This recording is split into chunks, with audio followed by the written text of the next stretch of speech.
সিপিআইএমের দীর্ঘদিনের নেতা ব্যারাকপুরের অরূপ ভট্টাচার্য এবার দলের প্রতি অসন্তোষ প্রকাশ করে দল ছাড়ার সিদ্ধান্ত নিলেন তিনি। তবে অন্য কোনো দলে যোগদান করার এখনো সিদ্ধান্ত নেননি বলে জানালেন তিনি। মূলত সিপিএম দলের অনিয়ম বেনিয়ম থেকে শুরু করে দলের কোনো নিয়ম শৃঙ্খলা না থাকার কারণে তার এই সিদ্ধান্ত এবং দল আগামী দিনে শূন্য থেকে আরও মহাশূন্যে পৌঁছে যাবে বলে নিজের মতামত ব্যক্ত করেছেন।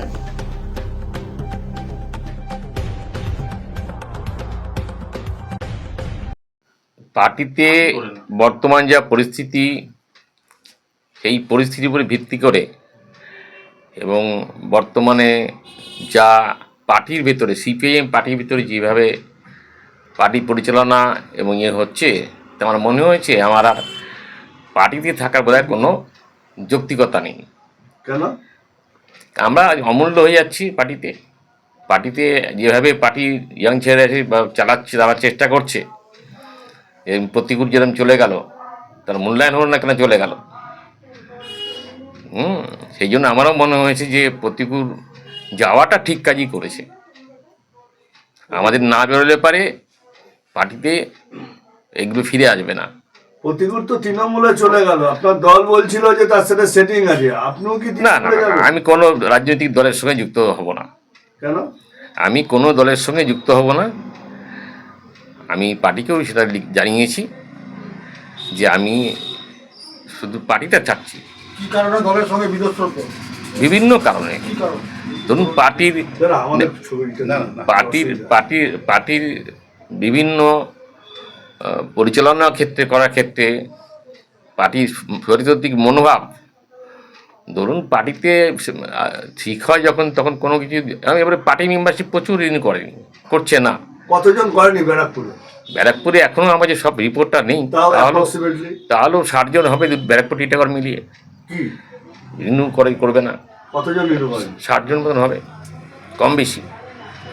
তাই আপনার 60 থেকে 70 জন সমর্থক আছে যারা এই পার্টির উপরে ক্ষোভ প্রকাশ করছে এবং তার রেমেডি নেই। পার্টি ঋণে কোনো ভ্রুক্ষেপ করতে রাজি নাই। সিপিএমে একটা যেটা জিনিস আছে, আত্মসমালোচনা করার সুযোগ দেওয়া, সেটা কি বন্ধ হয়ে গেছে? একদম বন্ধ হয়ে গেছে। কি বন্ধ হয়ে গেছে? কোনো আত্মসমালোচনা হয়ই না এবং জায়গাও নেই। প্রতিকুল রহমান বলছে যে গব্বর সিং আ জায়গা, কি বলবেন? না, আমি সেই সময় একমত না। আপনি কি পার্টি থেকে সন্ন্যাস গ্রহণ করলেন? না, সন্ন্যাস গ্রহণ করি যে এখন সেটা বলতে পারছি রাজনৈতিক দলে না, যুক্ত হবে। একটু যদি আপনার এটা যে কেন আক্ষেপটা একটু যদি বলেন। আপনি পার্টিতে খুশি মতন চালানো হচ্ছে পার্টিটা। হ্যাঁ, পার্টিতে কোনো আলোচনা ভিত্তিক আলোচনা করা হয়, ধরুন আলোচনা করে সেই সিদ্ধান্তর ফিডব্যাক দেওয়া হয় না, কমিটিটা জানতে পারে না। বিভিন্ন প্রশ্নে ব্রাঞ্চ লেভেল থেকে শুরু করে, আমি যেহেতু আমি ব্রাঞ্চ লেভেলে আছি, আমি পার্টির এসএফআই রাজ্য কমিটি থেকে মেম্বার ছিলাম। আমি দীর্ঘদিন এত হয়েছে, কোনো জায়গায় প্রেসিডেন্ট দেওয়া হয়নি এবং মেম্বারশিপ আমাকে কেড়ে নেবে, সেই হচ্ছে তাই প্রতিযোগিতা নেমেছিল পার্টি, লোকাল পার্টি। এই পরিস্থিতিতে তাহলে পার্টির ভবিষ্যৎ কি দেখছেন? ভবিষ্যৎ খুব খারাপ। কেন?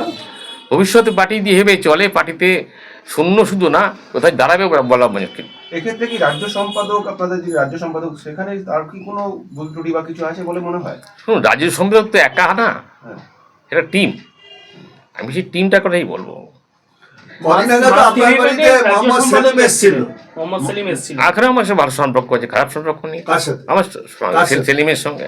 জানিয়েছেন না, আমার এখানে সবাই এসেছিল, প্রায় সেলিম এসেছিল, সুজন এসেছিল, বতিন সিং উত্তর এসেছিল, নেপাল বর্চার এসেছিল, তরিত্র তো এসেছিলই। আর কার নাম বলবো? তাহলে পরবর্তী পদক্ষেপ ভোটের আগে কোনো ধাক্কা? হ্যাঁ, আপনি এরকম পার্টি ছেড়ে দিচ্ছেন, ভোটের আগে কোনো ধাক্কা? পার্টিকে ভাবতে হবে যে আমরা কি করব এখন। পার্টি এত প্রায় 100 জনের মতন লোক, পার্টি কমরেড পার্টি থেকে বেরিয়ে গেল, তার মূল্যায়ন কি পার্টিতে? আপনার পরবর্তী পদক্ষেপ জানাননি। আপনি ধরুন পার্টির উচ্চ নেতৃত্ব থেকে যারা বেরিয়ে অন্য দলে গেছে, আমি বলছি সাইফুদ্দিন চৌধুরী থেকে শুরু করছি, সৈফুদ্দিন চৌধুরী, আপনি তারপর হচ্ছে আমাদের মারা গেল নামটা কি, সমীর প্রতিদ্বন্দ্বু, অনুরাধা দেব, এই এত লোক চলে গেল, 100 লোক চলে গেল, তাদের চলে যাওয়ার পিছনে তার কোনো মূল্যায়ন আছে পার্টিতে? পার্টি যদি আবার ভাবে আপনাদের কি করবেন? আপনাদের মধ্যে প্রবীণ লোক আপনার পরবর্তী পদক্ষেপ কেন? আমি আপাতত আমি পার্টিকে ছাড়ছি। তাহলে প্রতিকূলের সিদ্ধান্তকে কি আপনি কি স্বাগত জানাচ্ছেন বা সমর্থন করছেন? সব সিদ্ধান্ত সাহসী জানাতে পারবো না, কার? কিন্তু প্রতিকূল যেটা করেছে, একটা ইস্যু তুলেছে, সেই ইস্যুটা করেছো গণতন্ত্র নেই, সত্যি তো পার্টিতে গণতন্ত্র নেই।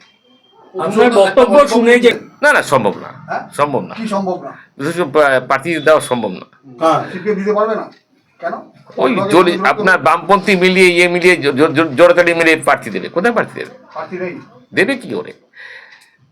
তাহলে ভোট কি করে হবে? কি করবে করবে? কংগ্রেস, সিপিএম? আপনারা সবাই জানেন যে ভোটের এখন সিপিএম এর অবস্থান কি আছে, আমার নতুন করে বলার ব্যাপার নেই। কি অবস্থান নিয়ে? সিপিএম এর অবস্থান কি আছে সারা রাজ্যে, সেটা আপনারা আরো ভালো জানেন। প্রার্থী পাবে না? আপনার পরবর্তী সময় পদক্ষেপ কি? আমি পরবর্তী কোনো পদক্ষেপ এখন আমার কাছে নেই।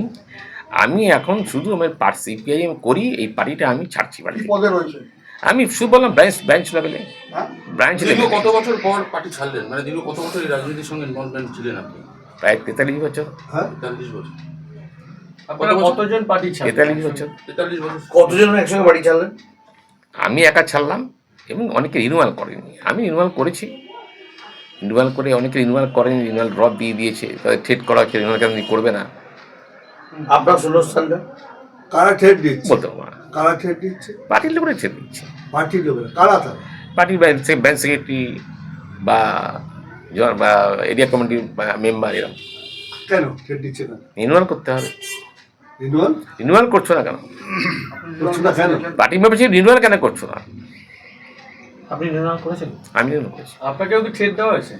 না, আমাকে করছে না। একটা সময় পার্টি মেম্বারশিপ পাওয়ার জন্য ভয়ানক খারাপ পরিস্থিতি, পার্টিতে গণতন্ত্র নেই বলে এটা হচ্ছে। পার্টি যদি গণতন্ত্র থাকতো, জ্যোতি বসু তাহলে প্রধানমন্ত্রী হতো। জ্যোতি বসু প্রধানমন্ত্রী হতো যদি গণতন্ত্র পার্টিতে থাকতো। সেই দিন শেষ হয়ে গেছে। ঠিক আছে, তাহলে প্রতীক তো ঠিকই বলেছেন মনে করছে। আমি বললাম সব আমি সপোর্ট করতে পারবো না। আলাদা করে